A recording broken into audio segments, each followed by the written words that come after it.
नमस्कार। आज हम वसंत भाग एक कक्षा 6 के लिए हिंदी की पाठ्य पुस्तक का अध्ययन करेंगे।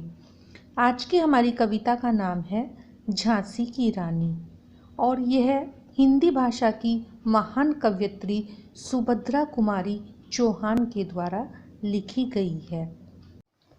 कविता के प्रथम भाग में आपने पढ़ा कि वर्षों की गुलामी ने भारत को किसी बूढ़े व्यक्ति के समान कमजोर और तेजहीन कर दिया था, लेकिन सन 57 की क्रांति भारतवर्ष में एक नई जवानी और नया जोश लेकर आई। भारतवासियों में स्वतंत्रता प्राप्त करने की एक नई उमंग दिखने लगी थी। कविता के दूसरे भाग में आपने पढ़ा कि विवाह के कुछ ही दिन बाद रानी लक्ष्मीबाई के पति का देहांत हो गया। उनकी कोई संतान न देखकर लॉर्ड डलहौजी ने राज्य हड़प नीति के तहत झांसी पर अधिकार के लिए अपनी फौज भेज दी। अंग्रेज जो भारत में व्यापार करने आए थे, धीरे धीरे उन्होंने देश के कई हिस्सों पर अपना अधिकार कर लिया था। आज हम पढ़ेंगे कविता का तीसरा भाग। आइए जानते हैं कविता के माध्यम से कि आगे क्या हुआ। रानी रोई रनिवासों में, बेगम गम से थी बेजार। उनके गहने कपड़े बिकते थे कलकत्ते के बाजार। सरेआम नीलामी छापते थे अंग्रेजों के अखबार। नागपुर के जेवर ले लो, लखनऊ के नौलखे हार। यों पर्दे की इज्जत परदेसी के हाथ बिकानी थी। बूंदे लेहर बोलो के मुंह, हमने सुनी कहानी थी। खूब लड़ी मर्दानी, वह तो झांसी वाली रानी थी। व्याख्या।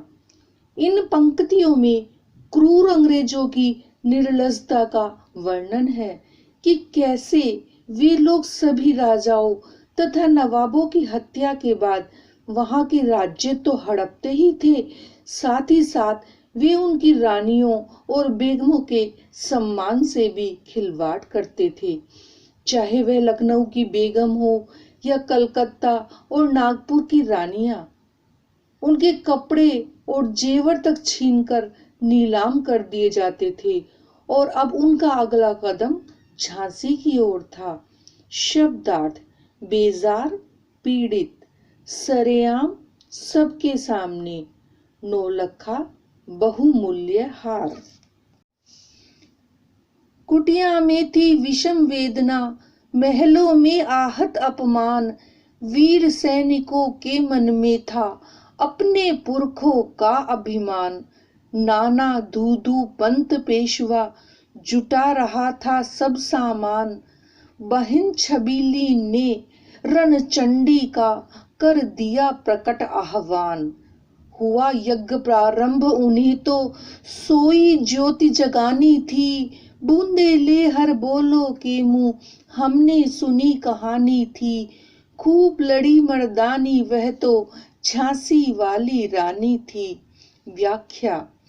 चाहे वो गरीब हो या अमीर, सभी के मन में अंग्रेजों के लिए विद्रोह की चिंगारी धधक रही थी। सभी सैनिक नाना साहब पेशवा जी के नेतृत्व में युद्ध करने को तैयार थे। साथ में उनकी मुंह बोली बहन लक्ष्मीबाई ने भी हार न मानकर उनके साथ अंग्रेजों से लड़ने का निर्णय कर लिया था। इन पंक्तियों में झांसी की रानी की वीरता का गुणगान किया गया है, अर्थात अपने देश की आजादी के लिए देशवासियों ने इस आजादी के यज्ञ को आरंभ कर दिया था, ताकि जन जन के जीवन में उस सोई हुई ज्योति को जगा दें जो कि बरसों से दबी हुई थी। शब्दार्थ। रणचंडी, दुर्गा का एक रूप। आह्वान, पुकारना। विषम, कठिन। महलों ने दी आग, झोपड़ी ने ज्वाला सुलगाई थी। यह स्वतंत्रता की चिनगारी अंतरतम से आई थी। झांसी चेती, दिल्ली चेती, लखनऊ लपटे छाई थी। मेरठ कानपुर पटना ने भारी धूम मचाई थी। जबलपुर कोल्हापुर में भी कुछ हलचल उकसानी थी। बूंदे ले हर बोलो के मुंह हमने सुनी कहानी थी। खूब लड़ी मर्दानी वह तो झांसी वाली रानी थी। व्याख्या। इस क्रांति में पूरा देश भागीदार था। महलों में रहने वालों ने इस आग को रोशन किया और झोपड़ी में रहने वालों ने इसकी लपटों को तेज किया। स्वतंत्रता की राह की चिंगारी देशवासियों के हृदय से आई थी। क्रांति की इस लहर ने झांसी और दिल्ली को सावधान कर दिया। लखनऊ को भी इसने लपेटे में ले लिया। मेरठ, कानपुर और पटना में भी क्रांति की धूम थी। जबलपुर और कोल्हापुर में भी कुछ चिंगारियां भड़क रही थी। यह कहानी हमने बुंदेलों के मुंह से सुनी है। इस क्रांति में झांसी की रानी ने बढ़ चढ़कर भाग लिया था। शब्दार्थ। चेती जागृत हो गई। लपटे छाना, भयंकर रूप से फैल जाना, उकसाना, प्रेरित करना।